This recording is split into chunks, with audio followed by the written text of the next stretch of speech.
სალომე ზურაბიშვილმა და თინა ხიბაშვილმა ჯოლოცანის სოციალისტის კომისიაზე საქართველოს წინააღმდეგ მისცეს ჩვენება. ისაუბრეს თითქოს ჩინეთთან ურთიერთობით საქართველოს დამოუკიდებლობას საფრთხე ექმნება და ეს რომ შეიძლება ასეთ. ხო, ნუ ეს ადამიანები ხა ვიცით, რომ ჩვეულებრივი მოღალატეები არიან, აგენტურის წარმომადგენლები არიან, გარედან იმართებიან, თავიანთი პატრონები ყავთ, რასაც ეთქვიან, რასაც დაავალებენ, რა თქმა უნდა, იმაზე უნდა ისაუბრონ. ისინი მტრობენ ქართულ ხალხს, მტრობენ ქართულ სახელმწიფოს. ამ ადამიანებს თავისი ადგილი უკვე ქართულმა ხალხმა მიუჩინა და მათი ადგილი ქართულ პოლიტიკაში არ არის და არავის ადგილი არ არის ქართულ პოლიტიკაში, ვინც გარე ინტერესებს ემსახურება მიდის ქვეყნის წინააღმდეგ და ქართული ხალხის წინააღმდეგ. მეგობარი აქტზე მინდა გითხრათ, თავად და მეგობარი აქტი, როგორც სტიმპოენი ამბობს, მოკვლაო, აი რო შევაფასოთ ზოგადად ამ მეგობარი აქტი. და ოპოზიციაშიც ამბობდნენ, რომ ქონდა მხარდაჭერა ამას სენატორებსაც ხვდებოდით, მაგრამ აი რეალურად რატომ ჩავარდა?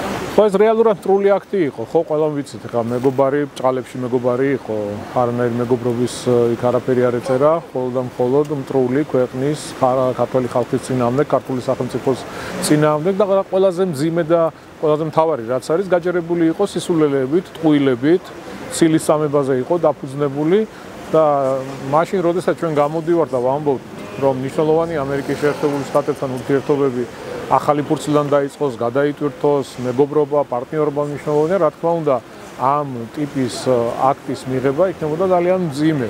აქტის, რომელიც მხოლოდ და მხოლოდ სიცრუეზე და ტყუილებზეა დაფუძნებული. ასე, კავშირის გამზირზე ვრცელდებოდა ინფორმაცია, რომ ახალგატეხებული გზა ჩავარდა, აი როგორ. არა, არანაირი გზის ჩავარდნა არ ყოფილა, ესეც ტყუილი ინფორმაცია, გარკვეული დაზიანება იყო და ეს გამოიწვია სამშენებლო ნაგავის ჩამოტანამ. სხვათა შორის გვაინტერესებდა თუ რა იყო პრობლემა. ჩვენ გქონდა კომუნიკაცია შესაბამის კომპანიასთან, GVP-სთან და მინდა უბრალოდ გაჩვენოთ თუ რასთან გვაკავშირებს. შეიძლება ეგ ფოტოები მაჩვენე იმ კონკრეტულ ადგილთან დაკავშირებით, როგორ იყო შევსებული ნაგვით და აი ნახეთ. საბურავებით არის გადავსებული აღნიშნული ჭა და სამშენებლო ნაგავი. აი ეს იყო დიდი პრობლემა, რომელიც იმ კონკრეტულ მონაკვეთზე იყო, დაიწყება გაწმენდითი სამუშაოები და ყველაფერი იქნება მოწესრიგებული, არანაირი პრობლემა არ აქვს.